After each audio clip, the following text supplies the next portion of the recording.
Hello, I'm Michael Williams from Before I Go Solutions. As an end of life planning coach, I encounter people all the time who are experiencing grief or whose loved ones are experiencing grief.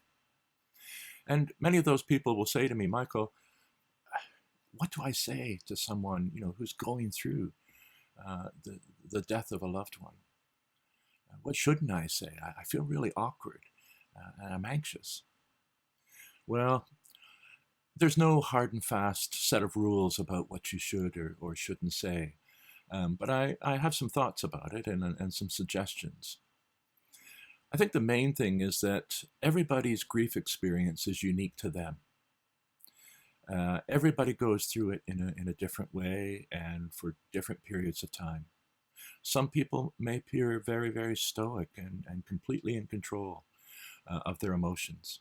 And other people will be just the opposite. Their emotions will come flooding out.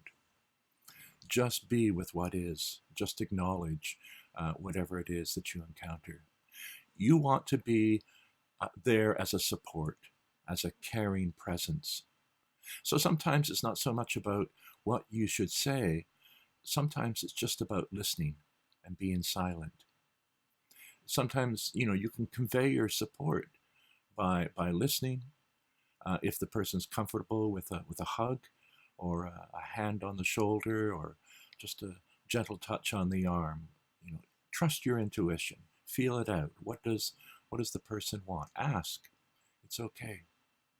And sometimes the words, I'm so sorry, are all that's needed. Or I'm here for you. Or you're in my prayers. Or I'm thinking of you. You could also, if it feels right, offer practical help. Now, many people in grief don't want to be a burden to others. They don't want to feel helpless. So you could ask again if you could offer them some practical help, like, would it be okay if I brought some groceries around for you? I'd like to make a meal. Would that be okay? And again, follow up with a call. Let them know that you're thinking of them, or a nice note. Again, just letting them know that you're there, even after, for example, after the funeral. Those can be the hardest days after everybody's kind of gone home and the funeral's over and all of that. That's the hardest time. So just a phone call, a note, or a letter can be very helpful. You're caring, you listen, and you're there as a support. And you'll be in it for as long as it takes. Now, some people will say, well, what shouldn't I say? What should I avoid? Well, that's not always easy. I would say, don't tell the grieving person how they should feel. Don't compare them to maybe, if you've gone through it or you knew somebody else that went through it. I would avoid saying things like, oh, this pain won't last forever, or you'll feel better soon. You know what I mean? I would also avoid phrases, as well-meaning as they are, phrases like, oh, I know how you feel, or I think that says more about you than them. You might know how they feel, but in that moment, what is important is how they feel, not you. And I would also discourage those trite and pat phrases, such as, oh, it was God's will, or they're in a better place now, or at least they're not in any pain, or it was for the best. So again, I think those type of phrases say more about how you understand the pain or the loss, but it may not be how they are experiencing it. Leave room for them to experience whatever they're feeling.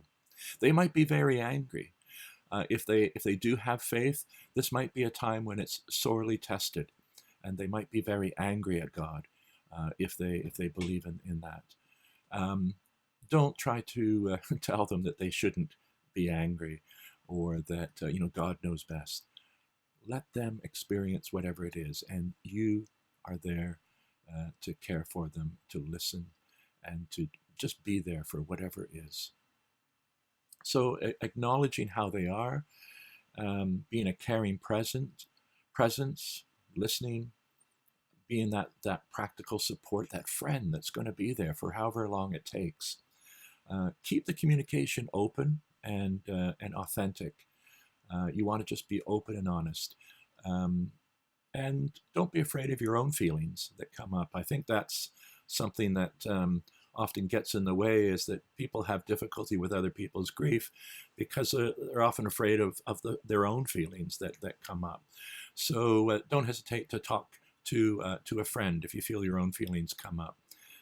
Don't burden the person that's grieving, but don't avoid sharing with your partner or a friend, or even if you have to journal it and write it down.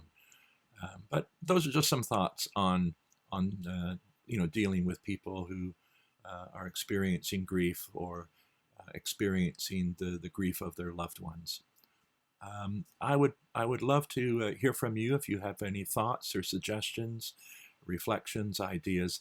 I'd love to hear from you, and you can get in touch with me at my website there below. I'm Michael Williams for Before I Go Solutions. Thank you very much.